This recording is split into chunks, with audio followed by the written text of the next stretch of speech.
जय श्री हरि विष्णु जय मां लक्ष्मी। दोस्तों, आज की इस वीडियो में आप जानेंगे साल 2024 में पड़ने वाली पौष पूर्णिमा के बारे में। इस बार नए साल में 25 जनवरी 2024 गुरुवार के दिन पौष पूर्णिमा है। इसी के साथ हम जानेंगे गुरु पुष्प महायोग के बारे में। इस दिन विष्णु और लक्ष्मी साथ साथ पृथ्वी पर आती हैं। और साथ ही हम जानेंगे कि इस दिन कौन कौन से शुभ योग बन रहे हैं। और हम यह भी बताएंगे कि इस दिन कौन कौन से शुभ कार्य कर सकते हैं। संपूर्ण जानकारी जानने के लिए वीडियो की समाप्ति तक अवश्य बने रहे। पूर्णिमा का व्रत और स्नान दान इसी दिन किया जाएगा और इसी दिन से माघ स्नान की भी शुरुआत हो जाएगी। पौष पूर्णिमा से त्रिवेणी संगम पर लोग 1 माह तक कल्पवास करते हैं। पौष का महीना सूर्य देव का महीना होता है और पूर्णिमा चंद्रमा की तिथि होती है। ऐसे में सूर्य और चंद्रमा का यह संगम मनुष्य की सभी कामनाओं को पूर्ण करने वाला है और उसके जीवन में आने वाली सभी बाधाओं और कष्टों को दूर करने वाला है।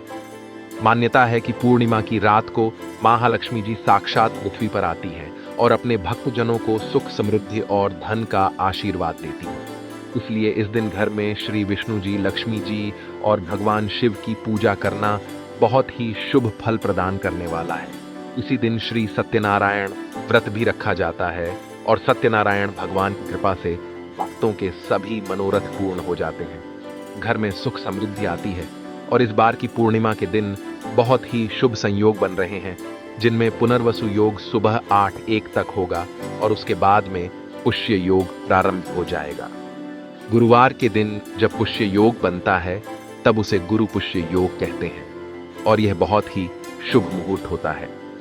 वीडियो शुरू करने से पहले मैं आपको थोड़ी सी जानकारी गुरु पुष्य योग के बारे में दे दूं, ताकि आप इस बार गुरु पुष्य योग में पूजा करके शुभ फलों की प्राप्ति कर सकें। आपको जानकारी दे दूं कि इस बार आपको इस मुहूर्त में पूजा क्यों करनी चाहिए और यह गुरु पुष्प योग आपके जीवन में किस प्रकार फलदायी हो सकता है। इस खास दिन और खास मुहूर्त यानी गुरु पुष्य योग में साधना करने पर, पूजा पाठ करने पर बहुत ही अच्छे और शीघ्र परिणाम प्राप्त होते हैं। गुरु पुष्य योग के लिए तो यह भी कहा जाता है कि अगर कोई व्यक्ति अपने किसी कार्य, अपने किसी उद्देश्य में सिद्धि प्राप्त करना चाहता हो, सफलता प्राप्त करना चाहता हो, तो उसे इस दिन अपने इष्ट भगवान से इच्छा पूर्ति के लिए प्रार्थना, पूजा अर्चना अवश्य करनी चाहिए। ऐसा करने से मनचाही सिद्धि या मनचाहा फल निश्चित रूप से प्राप्त होता है।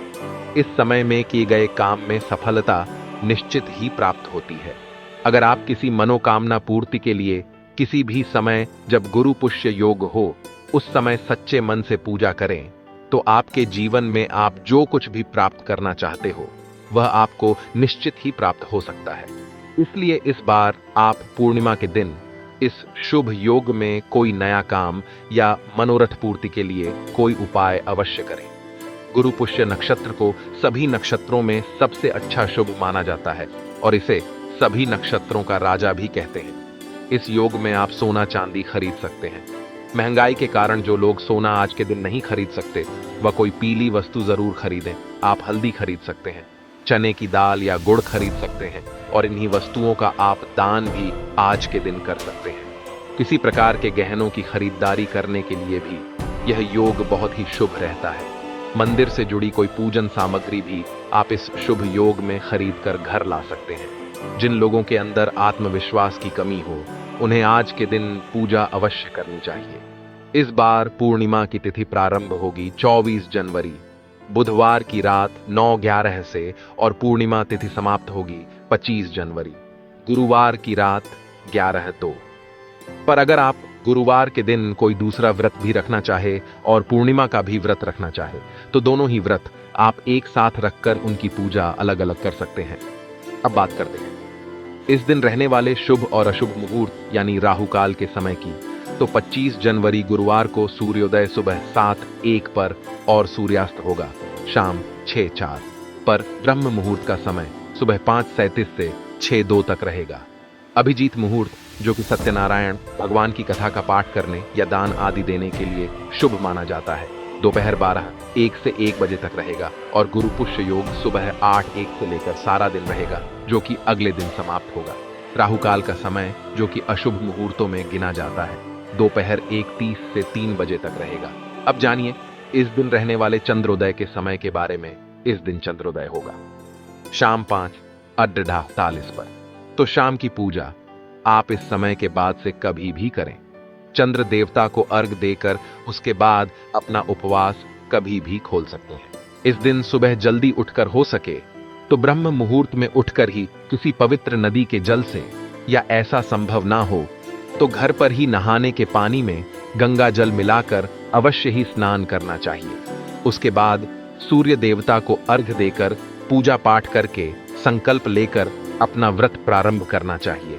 दिन में अपनी सामर्थ्य के अनुसार प्रसन्न मन से दान देना चाहिए और शाम के समय एक बार फिर से विधि विधान से पूजा करके आपको अपना उपवास खोल लेना चाहिए। इस दिन सच्ची श्रद्धा और भक्ति भाव से भगवान विष्णु की पूजा करने से सभी मनोकामनाएं पूर्ण होती हैं। दोस्तों, भगवान विष्णु को प्रसन्न करने के लिए विष्णु जी को केसर और दूध से ध्यान से सुनना।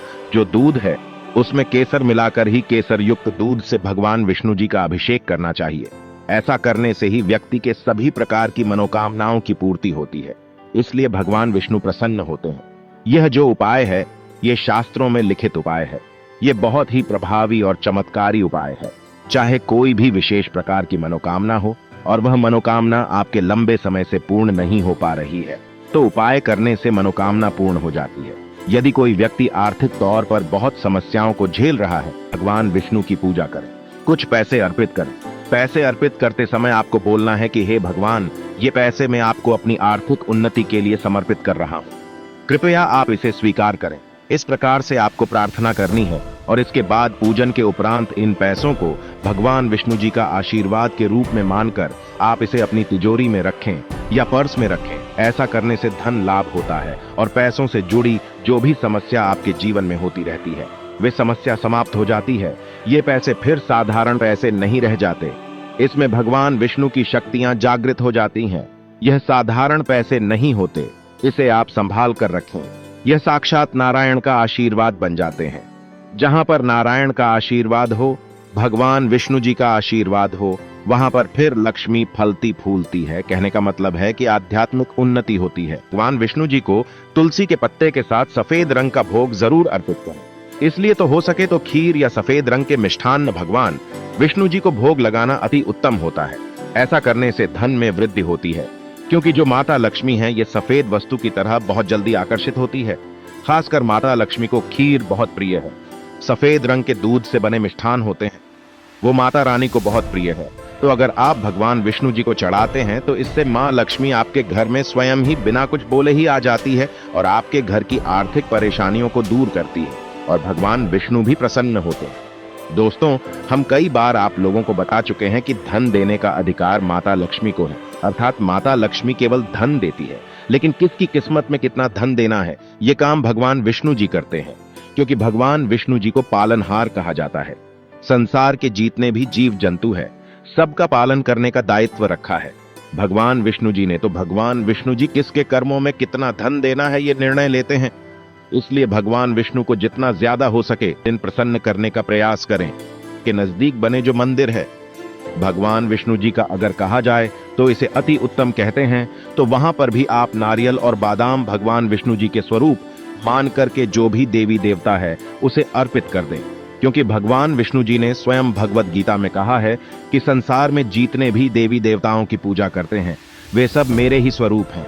इससे आपके रुके हुए भी जो भी कार्य हैं वे पूर्ण हो जाते हैं और उनका परिणाम आपको तत्काल मिलता है।